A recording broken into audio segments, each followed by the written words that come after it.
of January 1968, Saigon was alive with a festive spirit as everyone prepared for the Tet Lunar New Year. For the people of Vietnam, Tet is both a joyous and sacred time of the year. This was to be the first spring of the Second Republic of Vietnam. The Tet truce, proposed by the communist North Vietnamese, seemed to promise the people a safe holiday, free from the ever-present anxiety of war. At the temples, the people gathered to pay respect to their ancestors. On the eve of the New Year, thousands of Saigon families prayed before the altars of their ancestors. They prayed that peace might be restored to their homeland. This year, however, the traditional firecrackers of the Tet celebration became the fireworks of war. The Vietcong, taking advantage of the noisy celebration, launched a savage attack on Saigon, violating the truce they themselves had proposed. Areas of the city became a blazing inferno. Columns of smoke rose skywards as block after block in the capital city burned with the fires of Viet Cong treachery.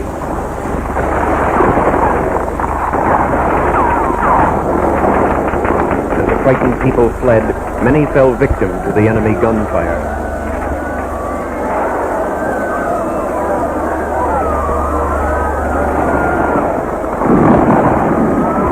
Government soldiers reacted quickly to counter the communist offensive and to protect civilian life and property.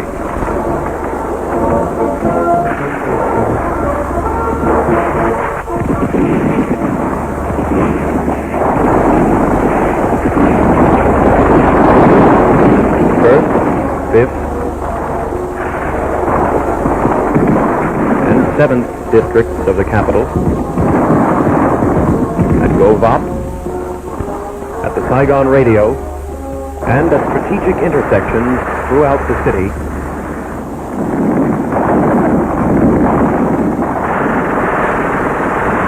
wherever the enemy appeared, South Vietnamese troops went into action.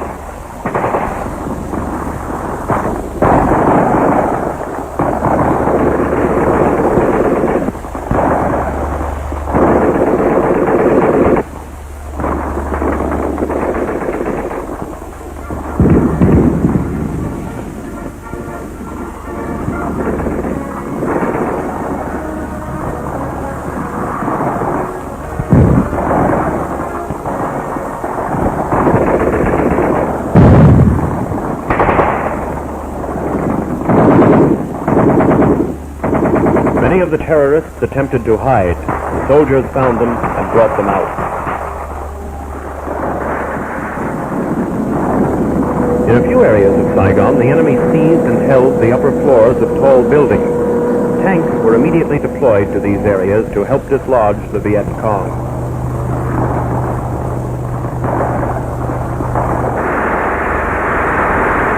The enemy used his elite troops to attempt the capture of the Saigon radio station.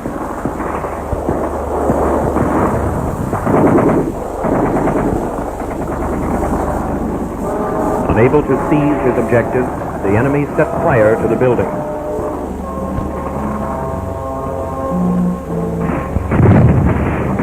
The Vietnamese airborne troops were quickly on the scene along with firefighting squads who put out the blaze.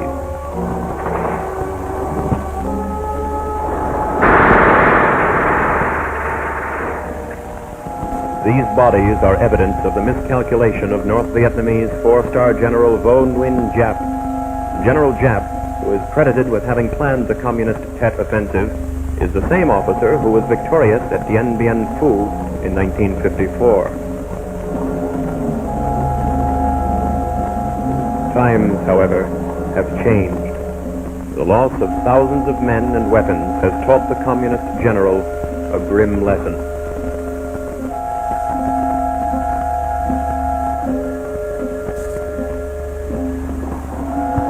This carefully planned attack by the North Vietnamese has been described as their all-or-nothing, go-for-broke effort. It ended in dismal failure. 10 communists dead for each Allied soldier lost is proof of the tremendous price they paid for their desperate attempt.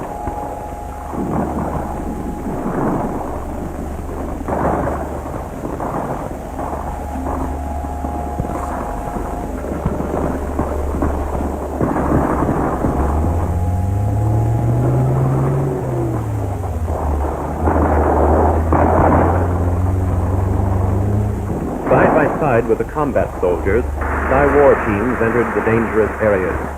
They called on the people to remain calm.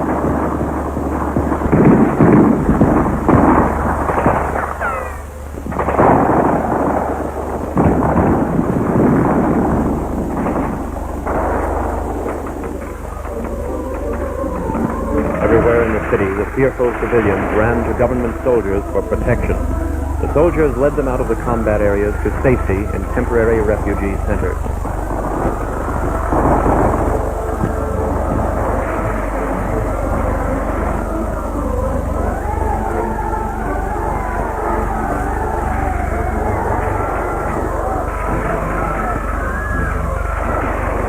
Doctors and nurses of the medical corps came to the aid of the civilian wounded in the city.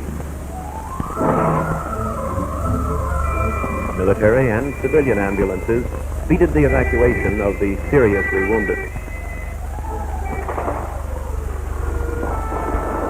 Among the real heroes of the day were the firefighting squads.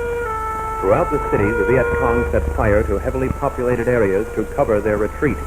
Each time, the squads had to be on hand immediately to put out the fires and to keep them from spreading.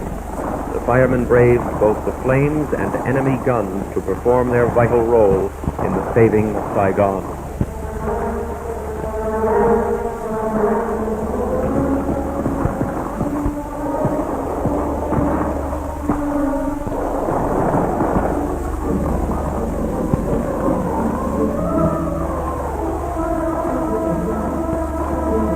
Wherever the fighting was the heaviest, psychological warfare and civic action teams were on hand. The teams used their loudspeakers to tell the people the truth about the attack and how they could best escape to safer areas.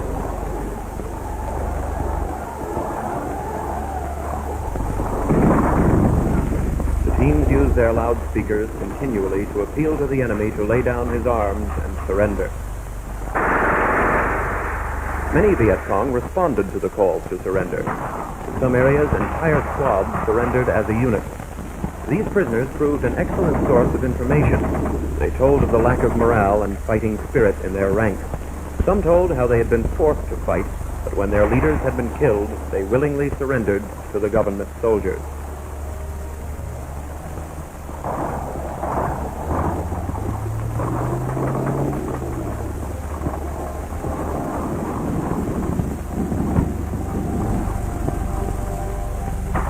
As the battle progressed, the bodies of stubborn Vietcong littered the streets.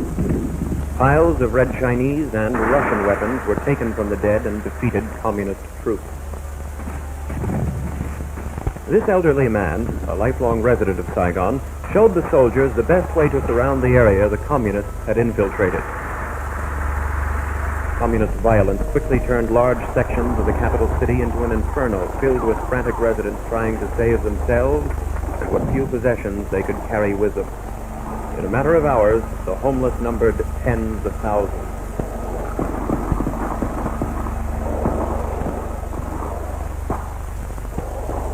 On the fourth day of the battle, the focus of the conflict shifted to the heavily populated section of Cholon.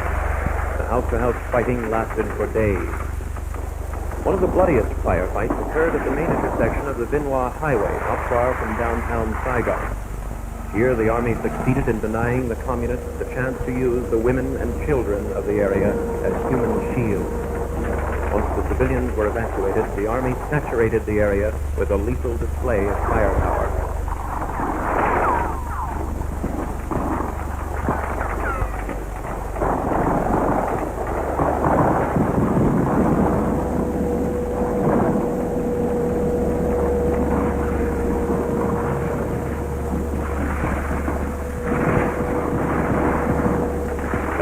Ammo dump.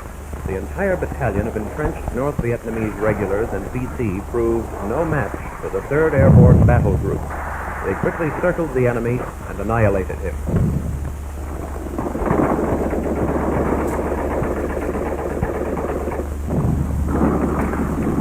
Many of these dead VC and North Vietnamese were forced from their farms and villages and sent to Saigon to face what their superiors knew was certain death.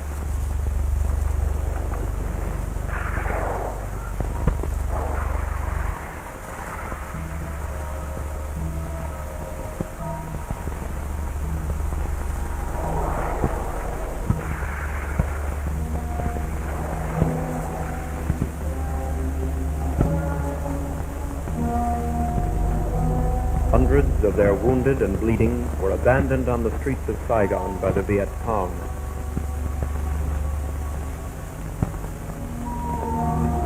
They were provided medical care by both civilian and military medical teams.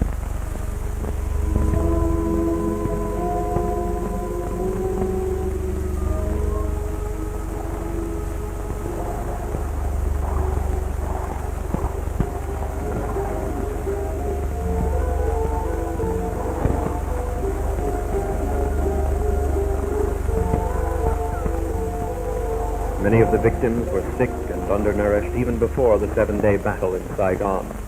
They were given medical care and food.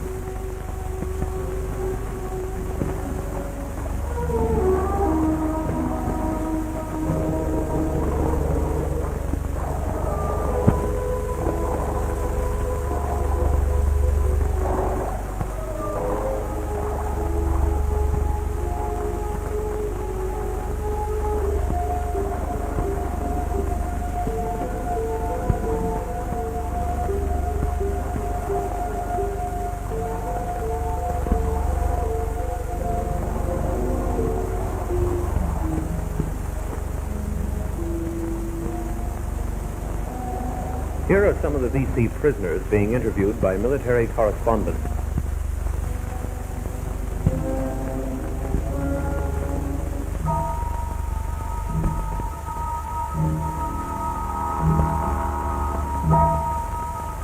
All the weapons captured here are from Russia and Red China.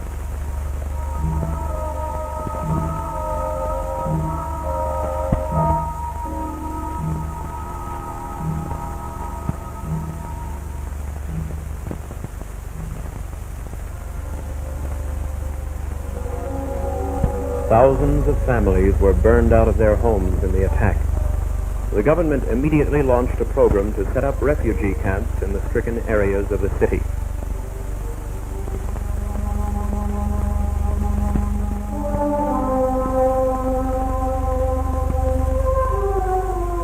When the fire subsided, the residents returned into the ashes of their homes and sadly shuffled through the ruins to salvage what they could. Many of these people had been born in these houses and had reared their children in them. Now there was nothing left but ashes and memories.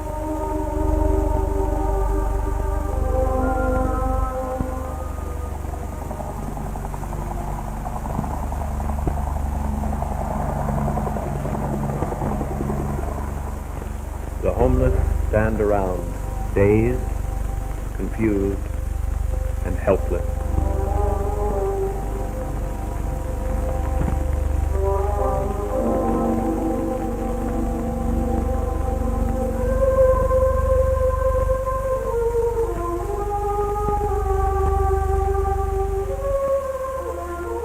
While the paratroopers and Marines were flushing out the last of the communists from the city, other Army units were busy relocating the homeless at the refugee centers where they could receive food and medical attention.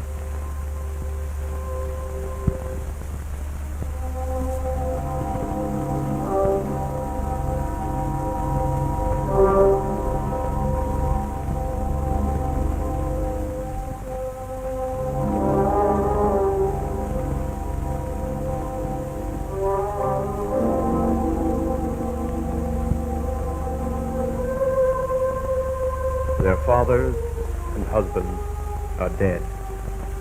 Here they are, helpless, with their homes destroyed and possessions burned. The government now has the responsibility of caring for these orphans and widows as best it can, while trying to prevent the communists from launching another devastating attack.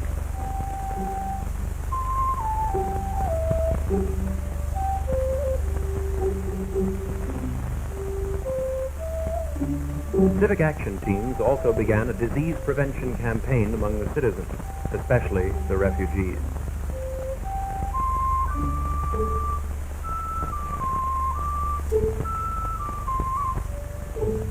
Religious and civic action organizations from all over the world responded to the government's request for aid.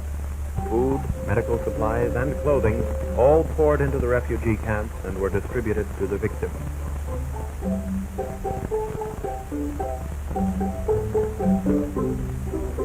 Truck after truck carried water in from outlying areas to the stricken city to help it get back on its feet. The food in the camp was simple but nourishing.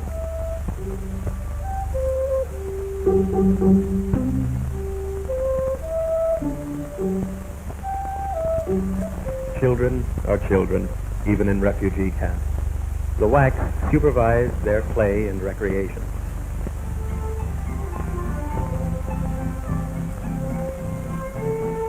As a health measure, the Army Engineer Corps began to collect the mounds of garbage and debris that piled up on the streets during the fighting and its aftermath.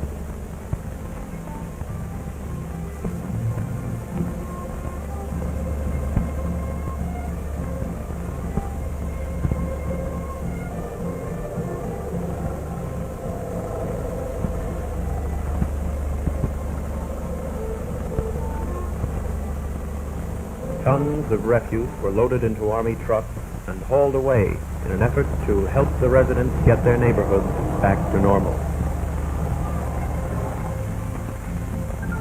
The people of Saigon have cleaned up the city and begun to rebuild.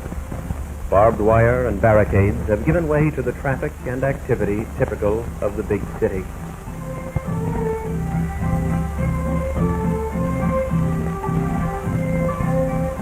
Life is returning to normal.